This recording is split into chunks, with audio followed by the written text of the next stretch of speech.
Mundo de Negocios Baker Tilly.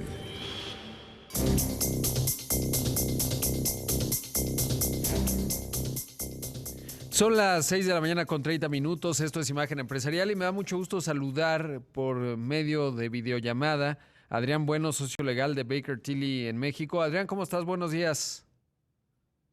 ¿Qué tal, Rodrigo? Buenos días. Como siempre, gusto saludarte y también a todo tu auditorio.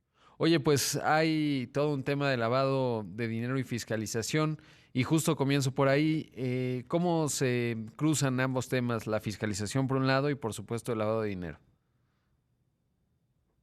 Sí, Rodrigo, efectivamente es todo un tema que seguramente pues todos tienen conocimiento, ha circulado en muchos medios últimamente, pues revisiones justamente de temas fiscales que derivan posteriormente en pues imputaciones ya específicos de delitos de lavado de dinero. Esta vinculación a que hace referencia, pues bueno, viene justo de la propia definición del delito de lavado de dinero, o mejor dicho, un delito de utilización de recursos de procedencia ilícita. Este delito, considerado, contemplado en el artículo 400 bis del Código Penal Federal, parte de la necesidad de que haya un delito precedente. Es decir, el delito de lavado de dinero, como su nombre lo indica, lo que hace es traer al mercado de la licitud un recurso que tiene una procedencia ilícita. Y ahí es donde justamente pues se entrelaza con la parte fiscal, porque recordemos que en materia tributaria también tenemos diversos delitos, entre ellos el delito de defraudación fiscal, que consiste en términos generales en, pues, a través de engaños o aprovechamiento de errores, omitir el pago de alguna contribución o bien también aprovecharse o tomar un beneficio indebido en perjuicio del fisco federal. Entonces, el delito de defraudación fiscal puede ser, en muchos casos así lo es, un delito precedente que obviamente, pues al generar un recurso ilícito derivado de ese engaño o ese aprovechamiento de errores, lo utilizas posteriormente para lavar ese dinero y cometes también este segundo delito, ¿no? Entonces, ahí es donde hemos encontrado en la práctica, en las últimas semanas y meses, pues bueno, muchas noticias donde temas de posibles omisiones en materia tributaria, pues han derivado en sanciones o ya persecución de delitos en materia de lavado de dinero. Claro. Ahora, ¿cómo interactúa el SAT con la Unidad de Inteligencia Financiera de la Secretaría de Hacienda, que es la que justamente se encarga de perseguir, documentar y fincar responsabilidades en lavado de dinero?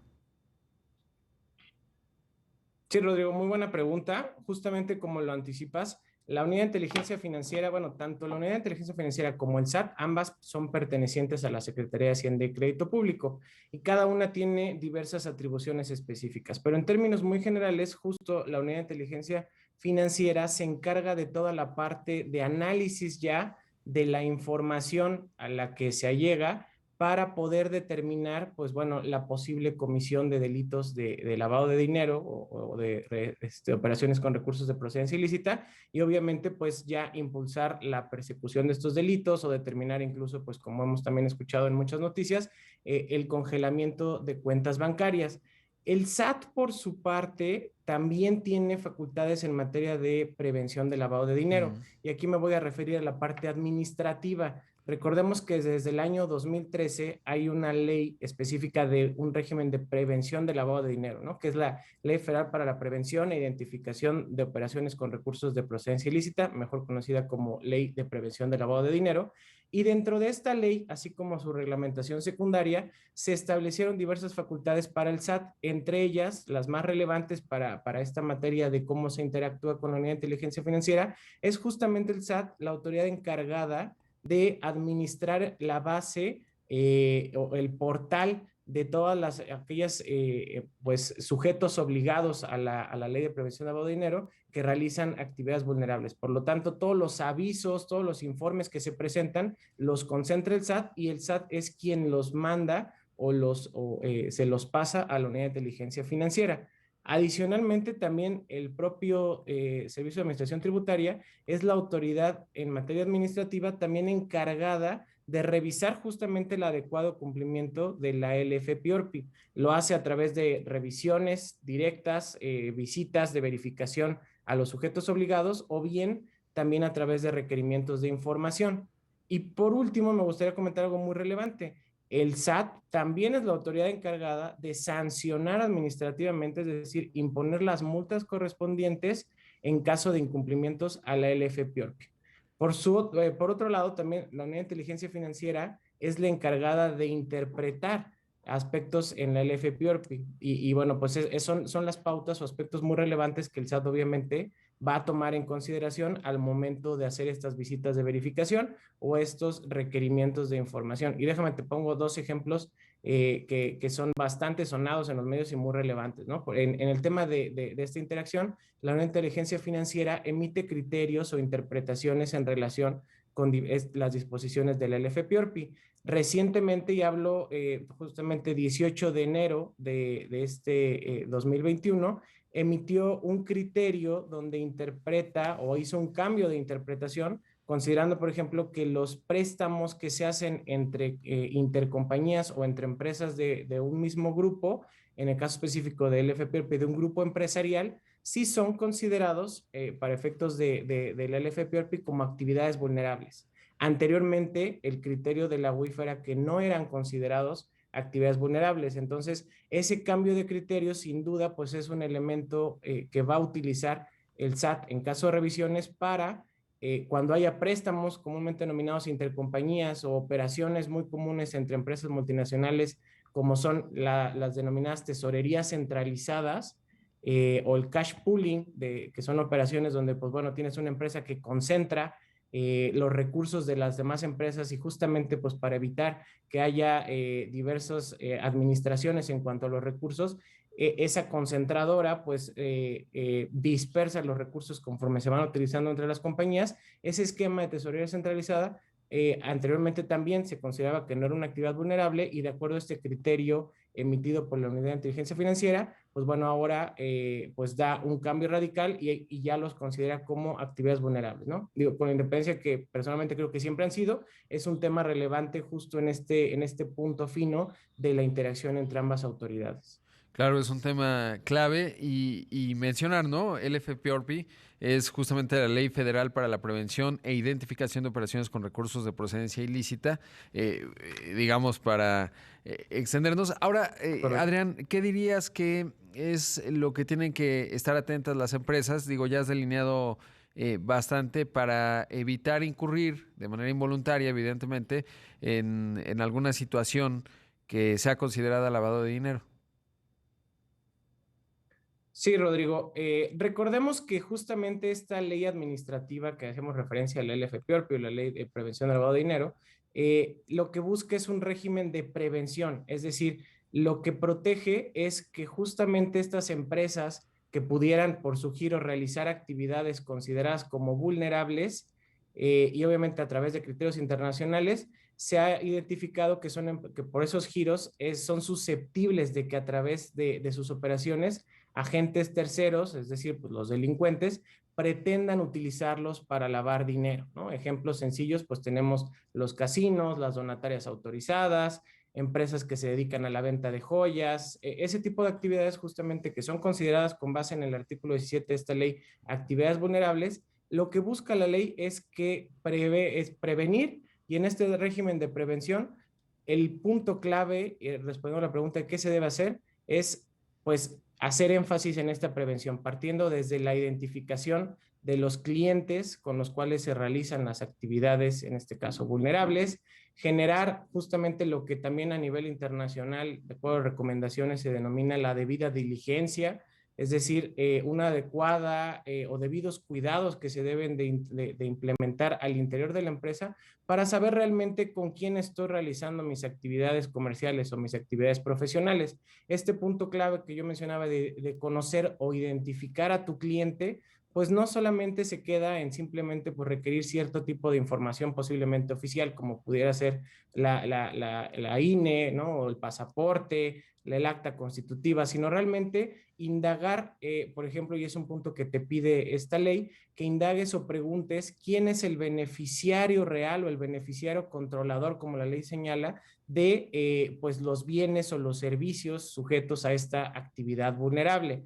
Desde luego, también este nivel de compliance que se denomina empresarial también implica, pues bueno, tener adecuadas políticas, en el caso específico de prevención de lavado de dinero, pues tener manuales en relación al cumplimiento adecuado de todos los entes o todas las áreas que sean posibles sujetos con clientes o con estos usuarios, pues que sepan exactamente qué pedir, cómo actuar. Es decir, pues todo un régimen de prevención sería mi recomendación aquí en Claro. este sentido. Adrián, debo hacer un corte, pero te pido que te mantengas en la videollamada para continuar esta conversación que creo que es muy importante para, como ya lo delineas, pues dar cuenta de cuáles y dónde están los riesgos. Hacemos un corte, regresamos con más aquí en Imagen Empresarial. En un momento continuamos en Imagen Empresarial con Rodrigo Pacheco. Inteligencia de negocios. Son las 6 de la mañana con 45 minutos. Esto es Imagen Empresarial y estoy conversando esta mañana con Adrián Bueno, socio legal en Baker Tilly en México. Y Adrián, nos estabas dando cuenta pues de todo este panorama en el que hay que tener mucho cuidado, las empresas deben tener mucho cuidado y preguntarte en qué temas se están centrando las revisiones en materia de prevención del lavado de dinero.